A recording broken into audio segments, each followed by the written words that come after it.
What's going on, guys? This is Rob, and we are back with the 10 Lives of Wolverine. And kind of the funny thing about this, when I did the 10 Deaths of Wolverine, I thought you guys were going to hate it. And you guys were like, no, we want to see where the story goes. And I was like, okay, I guess. Admittedly, I'm a little curious myself. I was going to keep on reading it. It was just a matter of whether or not you guys wanted to see me cover it or not. But yeah, we can do that. So for those of you guys who are just joining us, keep in mind that one of the things that's going on here is Marvel's alternating the stories. So the 10 Lives of Wolverine basically deals with Wolverine's mind from his present day being guided by Jean Grey from the present day, his mind being sent into the past of basically different points in his history in order to stop the assassination of Charles Xavier. With the 10 Deaths of Wolverine story, we don't know what the hell's going on. We just know like things are happening, and it just seems to focus on more Mick Taggart. Maybe it'll all come together by the end of the story. I have no clue. So the way this works is that initially you pick up with a really interesting situation here. That you basically have Wolverine as a teenager living out there in the Canadian wilderness, which I think is the Northwest Territories. Honestly, I'm not very knowledgeable when it comes to like Canadian geography, basically like way up there in the Northern Territories. As I understand it, there are people who live up there. It's a precious few number of people because it's just such a harsh environment and it's so difficult to live there.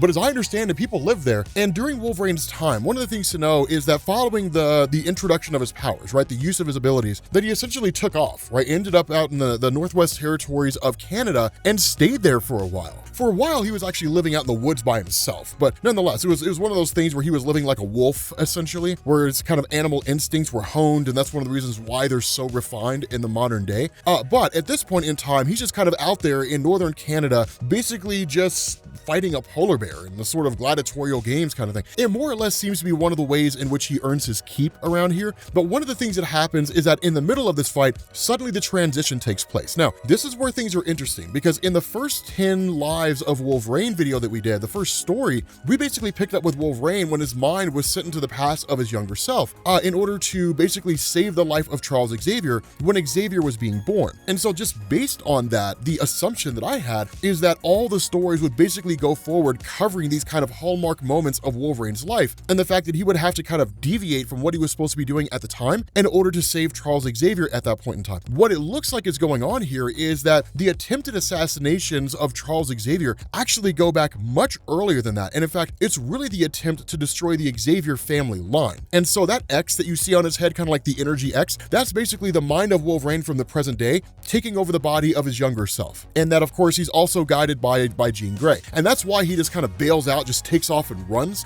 because it's like, okay, like Jean Grey's guiding him. It's basically his present day mind that's like, okay, we got a job to do, and then going forward and trying to find a way to save Charles Xavier. Now, at that point, you actually switch over to Jasmine Falls, Japan. And that's one of the things that's a little murky about this is that you kind of get this bit of bouncing around along the history of Wolverine's timeline. So this isn't really in any particular order. I mean, it kind of is insofar as like their progression, but nonetheless, one of the things that happens here is that he is basically there with Itsu. Now, Itsu was like the love interest of Wolverine, right? Like the woman he loved before he met Jean. I mean, he's had a lot of women over the course of his life, but it's the only one he was ever really and truly in love with. The other part of this is that Itsu is the mother of Daken, right? The son of Wolverine. And so with this whole thing kind of going on here, what's sort of interesting is Jean Grey is watching all this because she's a creep. And he's like, just give me another minute, right? And it's kind of like, like we have all night, girl, like, him and Itsu. Now, of course, once he is in what is really this vulnerable state, suddenly you realize she's possessed by the spirit of Omega Red, right? By the essence of Omega Red, really, like Omega Red's mind. And so because of that, it's one of those things where like she's about to go on the attack. Now, what you end up doing is switching away from that. We'll circle back around to that as we get towards the end of this video, but you switch away from that and then you basically pick up in Colombia with Wolverine as part of Team X. And now this is when we start to get into a bit of history involving Wolverine, specifically Team X. And the reason why is I think we need to cover that if for no other reason than the fact that it's just cool. So here's the thing. So Team X was initially a joint venture between the Weapons Plus program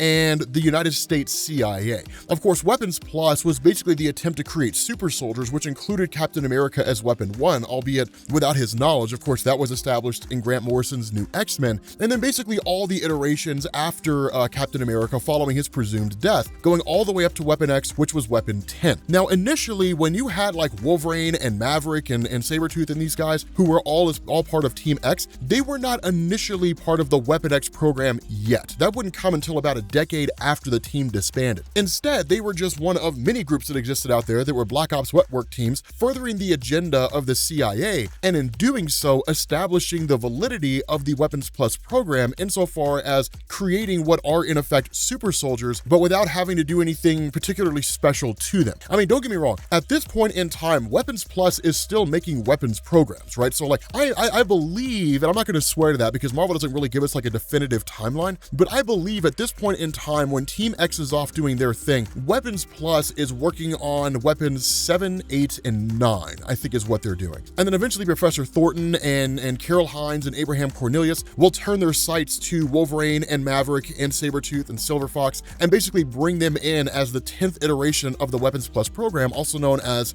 Weapon X. So at this point in time, Wolverine does not have adamantium bonded to his skeleton, is basically what I'm saying here. Now, one of the things to know is that this is one of Wolverine's darker, at least the darker aspects of his history, and we'll talk about that here in a little bit, but this is one of those points where the mind of his present day self basically takes over the mind of himself here as part of Team X, and being guided by Jean Grey, it's we have to go find Charles Xavier, he's basically over that way. Now, the funny thing about this is that the indication here is that had there not been some kind of a circumstance where somebody was out there trying to take out Charles Xavier, that none of this would be necessary. And that's what's kind of interesting, is because while technically Giant Size X-Men #1 was the first time that Wolverine met Professor X, their paths crossed incredibly closely. Like here in Colombia, Professor X was like 50 yards or 50 clicks, in that direction. Basically, he wasn't that far off, right? He was, within like maybe a couple hours distance of Wolverine. Their paths crossed relatively consistently, but this is where he's kind of like, okay, I don't know if I can do this. And the reason why is because when he tells Jean Grey, he basically says that like over the course of his life, especially when he was part of Team X,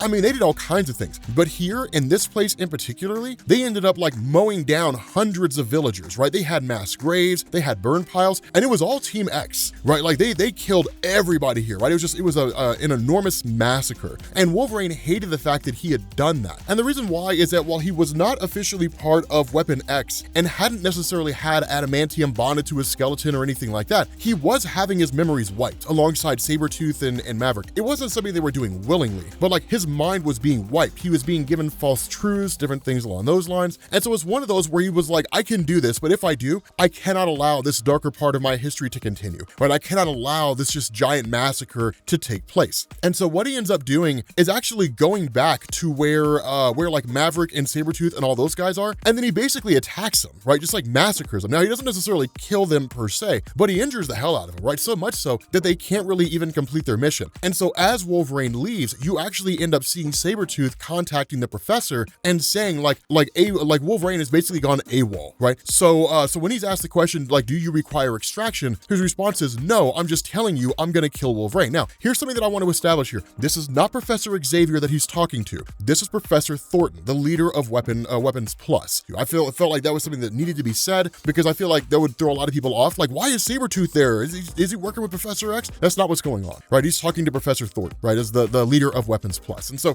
from there, like Wolverine basically intends to kind of go forward with his mission. And this is where things get particularly interesting here, because at that point, you basically jump back to a point whereby Wolverine and Domino and basically Omega Red operating as what is in effect X-Force as part of the whole Krakoan campaign and everything, where basically they're tracking down a guy by the name of Maxiv Ivanov, who was essentially the head of the Russian Hellfire Club, as he calls it. And then he basically took over a kind of a bathhouse for himself. The intention is to grab him, extract him, and interrogate him in Krakoa to find out basically how far-reaching the Russian Hellfire Club is, as well as what impact it's having on like the mutant population, because they've literally made life hell for like Domino and seemingly anybody else as part of X-Force who stumbled across their path. Once this happens, here's the reason why this matters. Once this happens, and basically Omega Red runs and enters the bathhouse, he's actually met by Mikhail Rasputin. Now, the reason why we're getting this here is because we didn't fully know why it is that Omega Red is the one who's basically hunting down Professor Xavier through the timeline and trying to kill him, or at least destroy his family line.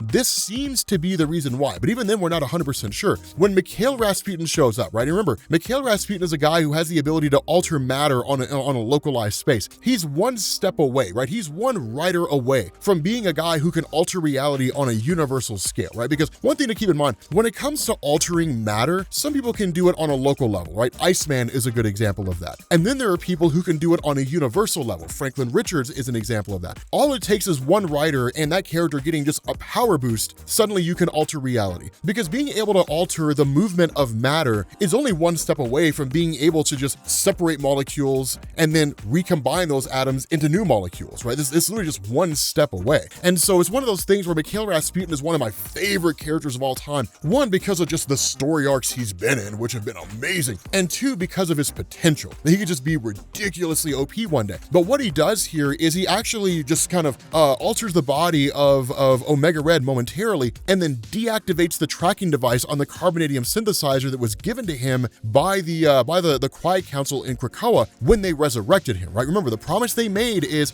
if you do what you're supposed to do, we will resurrect you and we will give you a carbonadium synthesizer to essentially stabilize your body. What he didn't know and what he later found out is that they had basically done this with a tracking device. They were treating him like some kind of an animal, right? Like a dog that they were keeping on a leash. Mikhail Rasputin is deactivating that. And one of the reasons why is he says, at some future point in time, you will come back to me, right? At some point in time, you will come to me and you will seek my aid as repayment for what I've done for you here, but also because you will have a vendetta. And so this seemingly is, or at least kind of gives us this early indication of why Omega Red is basically trying to kill Charles Xavier. But again, what we end up doing is jumping back to 1900, right? Teenage Wolverine as he's being guided by Jean Grey. And what you actually have here is a guy named Captain Xavier. Seemingly, back in the year 1900, the beginnings of the Xavier family line, or maybe as far back as they're willing to go. We might even find the Sabretooth is going back further, right? We might find that in future stories. But basically, what ends up happening is essentially Hollingsworth tries to attack him, of course, being possessed by Omega Red.